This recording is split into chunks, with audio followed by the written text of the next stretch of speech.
Rum is a fascinating spirit because it's quite broad in the different styles that appear in a bottle, but also where it's produced around the world.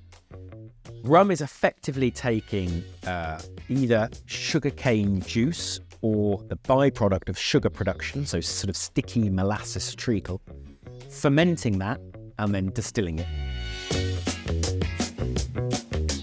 So rum tends to traditionally be from countries that have grown sugarcane in the past, and that tends to be the Caribbean region, but also the French islands of Martinique and some of the more Atlantic and Pacific islands that grow sugarcane.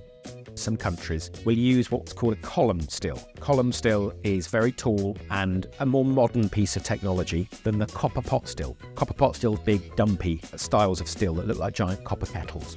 Very rarely are two rums alike. They're like snowflakes. You won't find many rums that are the same. And that's what's so intriguing about the rum category. Incredible place of growth as well at the moment.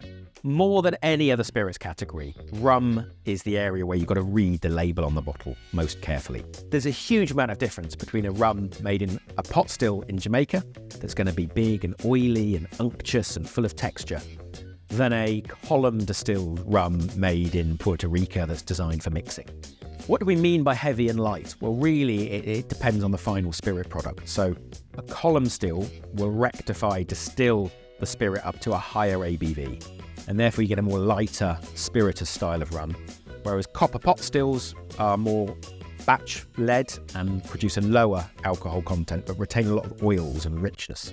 So you get a more full-bodied product. But again, age in rum is interesting because it's matured in a hot tropical environment on the whole.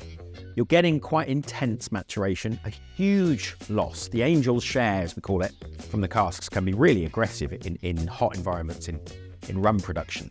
So we're not necessarily looking at stuff that's very, very old. We're looking at stuff that's matured well, that has a drinkability to it, and has sat well in its own environment. Nothing wrong with drinking a younger rum because it's had quite intense maturation in some of the more tropical environments. I would say the other big trend for me in rum is just this idea of people taking aged rum and drinking it alongside their portfolio of cognacs and armagnacs and whiskies from different countries and seeing it as a serious sipping product.